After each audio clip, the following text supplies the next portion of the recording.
مرحبا وأهلا بكم في برنامج داخل واشنطن. معكم مضيفكم روبرت ساتلوف. لقد مر الزلزال. الآن يشعر الوسط السياسي في الحزب الديمقراطي بالهزات الدائمة الناتجة عن الخسارة المدوية التي تكبدتها جهود رئيسه السابق تيري ماكوليف للفوز بإعادة انتخابه كحاكم لولاية فيرجينيا، حيث خسر أمام رجل أعمال لم يسبق له قط أن ترشح لمنصب عام. نعم، يبدو الأمر وكانه نسخة محلية عن خسارة هيلاري كلينتون أمام دونالد ترامب، وهذا أمر جدير جدا بالملاحظة لأنه حصل بعد عام واحد فقط على تدمير جو بايدن لترامب خلال الانتخابات الرئاسية في فيرجينيا. على الفور توحد الديمقراطيون بما فيه الكفاية لإصدار مشروع قانون بنية تحتية تاريخي، لكنهم احتاجوا إلى أصوات نواب جمهوريين، لأن بعض النواب اليساريين التقدميين عارضوا خطة الإنفاق الهائلة لأنها ليست ضخمة بما يكفي. هل تبقت وحدة صفوف كافية لدى الحزب الديمقراطي لتحقيق انتصار تشريعي آخر؟ هل تؤتي فيرجينيا الجمهوريين معادلة النجاح السياسي؟ لمناقشة خطوات حزبينا السياسيين التالية في أعقاب انتخاباتنا الأخيرة، يسعدني أن أرحب باثنين من أذكى المراقبين السياسيين في واشنطن، ستيف كليمنز وسارة فارس. Welcome back to Dakhel, Washington. Well, the dust has settled from our off-year election. Democrats rebounded from their losses by getting an infrastructure bill passed, but only with Republican support. And now some of those Republicans are being attacked by their own party. Let's unscramble this with Sarah Ferris and Steve Clemens. Thank you so much for joining us today. There was a debate after the stunning Republican victory in Virginia and the near victory in New Jersey about whether Democrats should speed up their efforts or slow them down to keep pace with the electorate. The decision was to speed up. Why? Why did they decide to move as quickly as they could? Sarah? Well, we saw a lot of finger pointing in the quick aftermath of this election, and these are state elections. It's nothing to do with members who are actually coming to DC, but a lot of the members who are in DC right now, the Democrats are really seeing their own fortunes be previewed to them a year in advance. So they'll be on the ballot in a year. So what a lot of people took by this Republican loss is that people want to actually see Washington work. They want to actually see bills be passed. That is not something that we've seen in the Capitol for the last 6 months or so since Democrats passed their last huge multi-trillion-dollar COVID package. So a lot of this momentum, this energy got really built up after this election, and we did see some movement. We can get into this a little later, I'm sure, but it required some leadership actually breaking some of their promises to parts of the party, which has really infuriated some on the left. So they did get this big victory. The infrastructure bill was passed with Republican votes, but there's some lingering tensions that the Democrats are going to have to work through in the next couple of weeks and months. So let's take a closer look at this, Steve. So the Democrats had as a very high priority the infrastructure bill. Politicians have been talking about investing huge amounts in infrastructure almost since the founding of the Republic. And finally, $1 trillion or so was put, more than $500 billion of totally new money. How did they get this passed now? Why did some Democrats oppose it? Why did some Republicans support it? Well, look, I mean, I think that the Democrats, and to build on what Sarah said, were duped into thinking that they won a mandate when Joe Biden came in. They won both houses of Congress, and so that they thought, they could do the infrastructure bill, which, as you said, is relatively non-controversial. Both parties won it. In fact, it passed in the Senate with Senator Mitch McConnell, the Republican leader, on board with that infrastructure bill.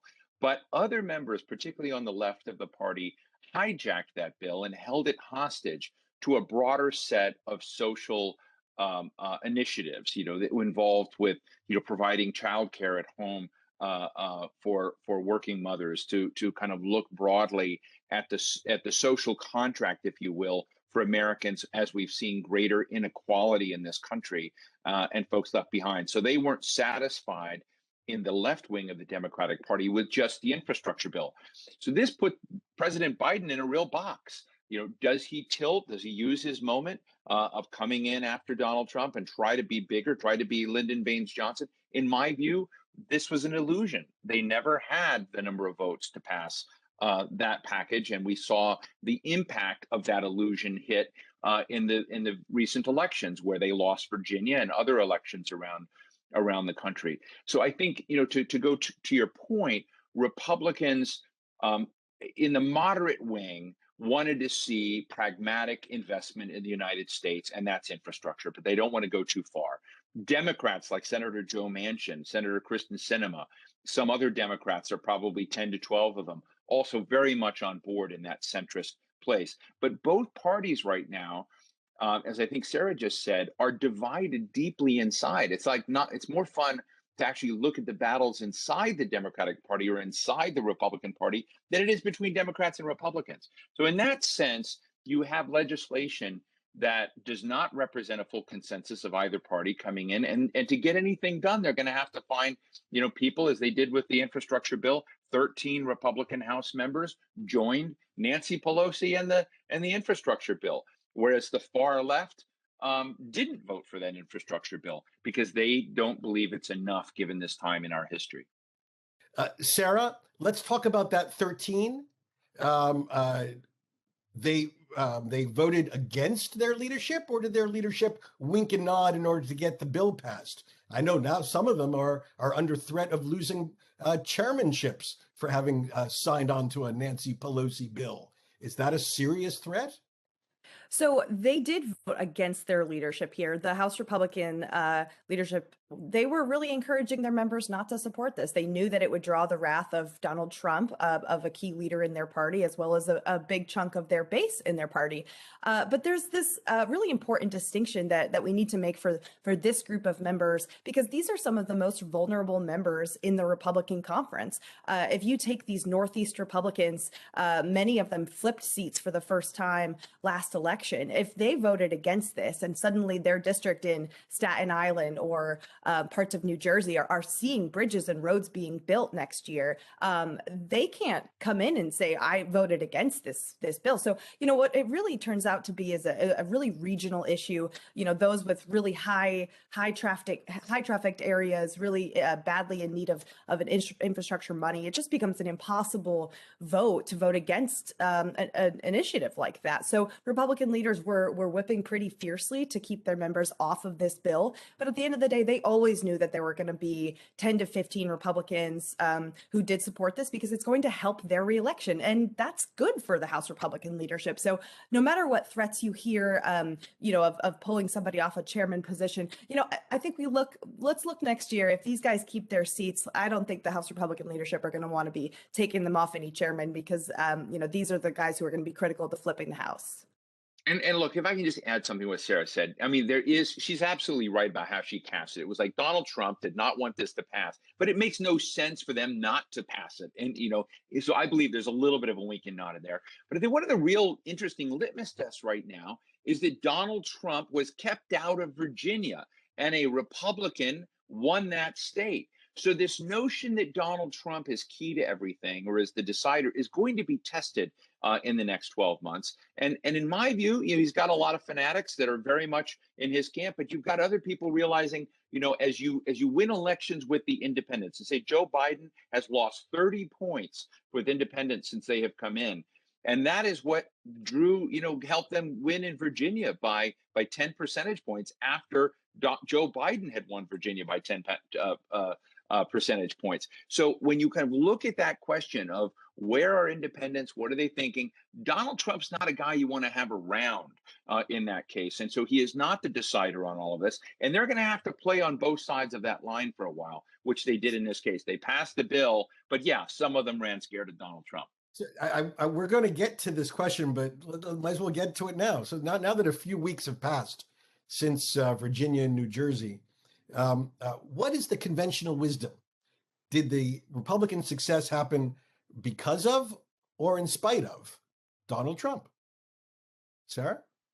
I think there is no conventional wisdom here. I think conventional wisdom has been thrown out starting in maybe 2016. I think what we're seeing is Democrats are trying to sort through this wreckage of this election, not just at the top levels in Virginia, which of course Democrats lost, New Jersey, which was much closer for Democrats than they expected, but also down to the local school boards that have lost in Pennsylvania or New York. I mean, Democratic strongholds in these areas. People are really looking at searching for what are the clues that we can decipher from this election in an off year that will help us prepare for the midterms in 2022 when the House is on the line.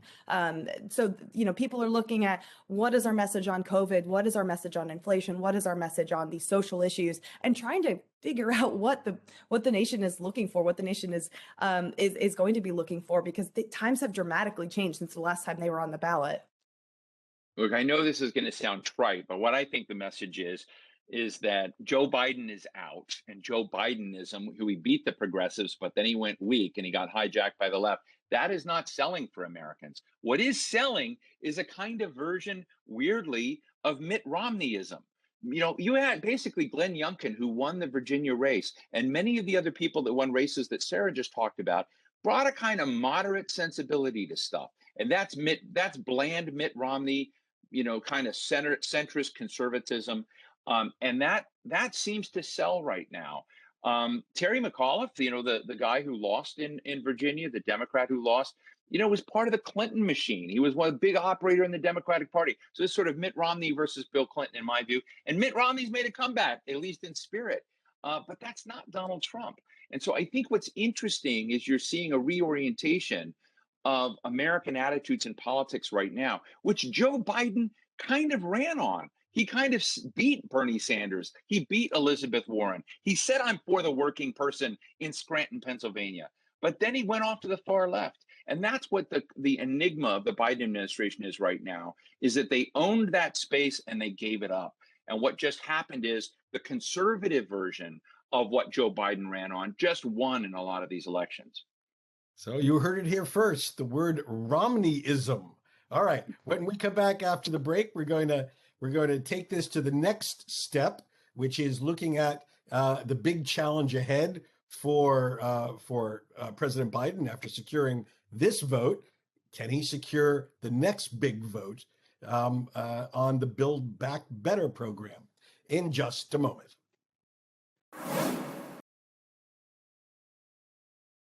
In one of the most closely watched cases in years, the Supreme Court is considering a Texas law that severely restricts abortion, effectively reversing the landmark 1973 ruling that legalized abortion across the country.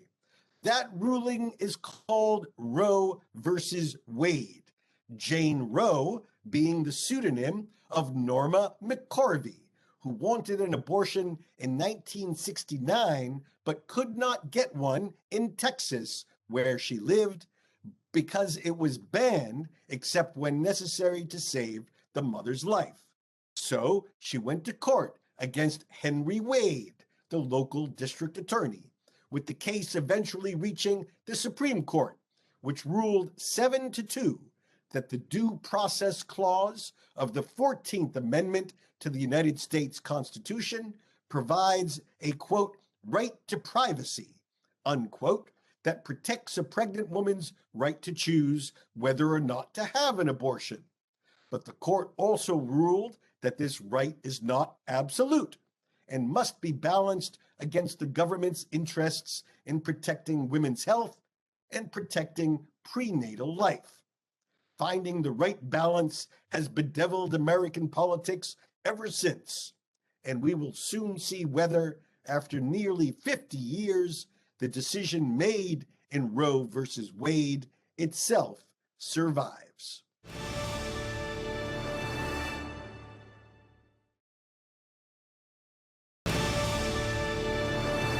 Again, my guests today include Steve Clemens. Steve is editor-at-large for The Hill, a website and newspaper focused on politics, Congress, and Capitol Hill. He's also senior fellow and founder of the American Strategy Program at the New America Foundation, a prominent Washington think tank.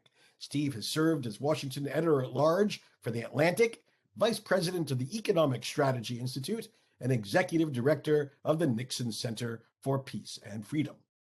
Also joining us is Sarah Ferris. Sarah covers Congress for Politico, a news media platform that is all politics all the time. A native of Newtown, Connecticut, she has also reported for The Hill, The Washington Post, and the Houston Chronicle.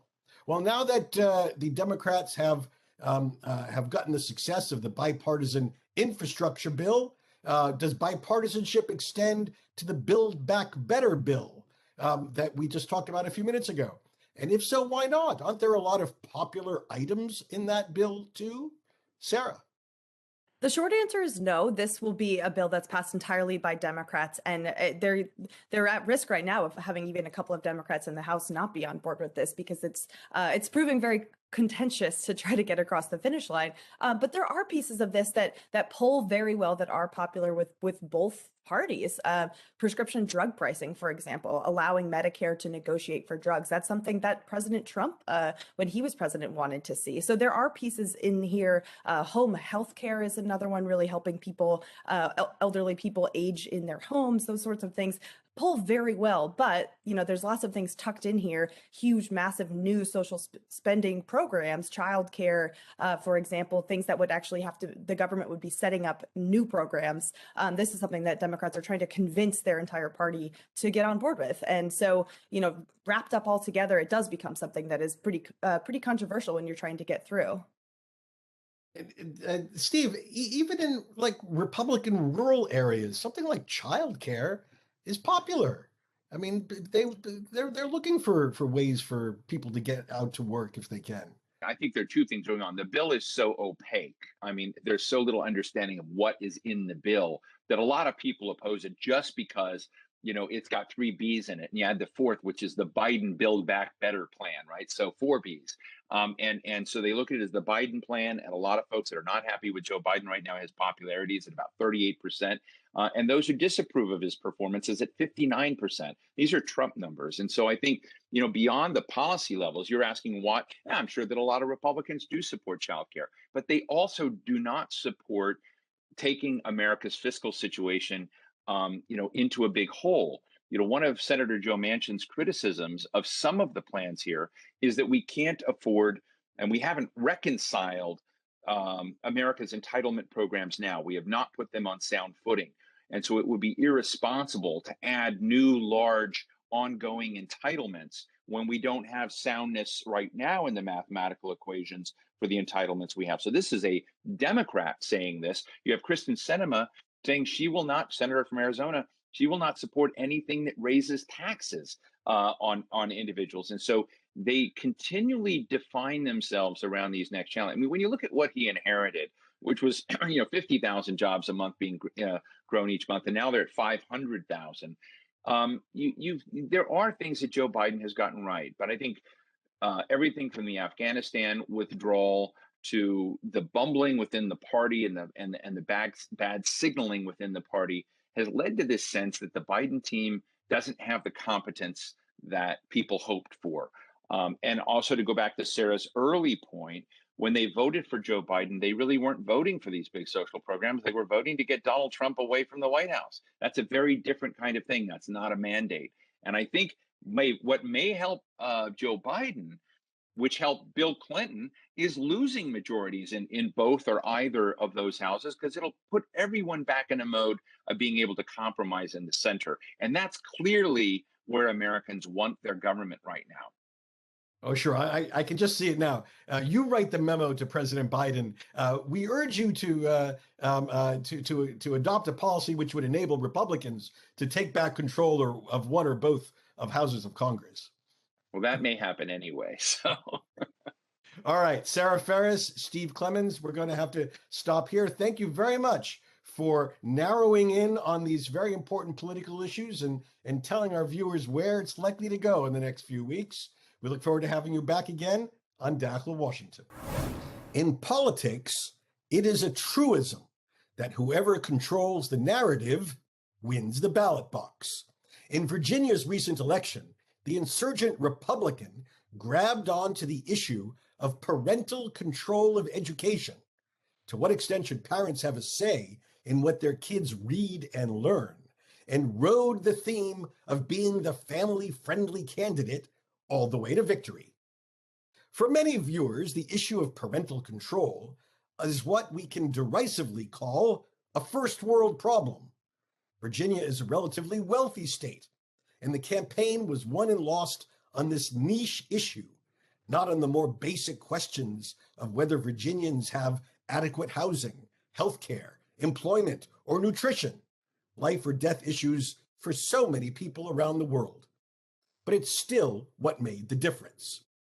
My point in this essay is not to ridicule Virginia.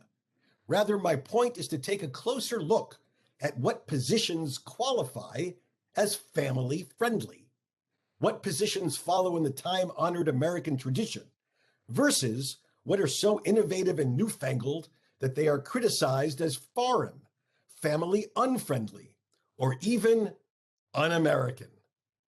Historically, this is a moving target. When it was first proposed during the Depression, Social Security was derided as socialist, attacked for laying the foundation of a nanny state in place of the self-reliant, up from the bootstraps narrative about America. Today, Social Security is sacrosanct, it's holy, and any politician who suggests cutting benefits or raising the eligibility age will suffer for it at the ballot box.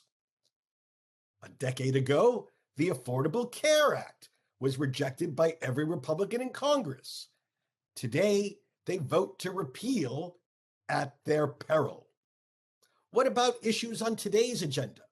For example, is government-supported childcare a European socialist idea, alien to the American tradition?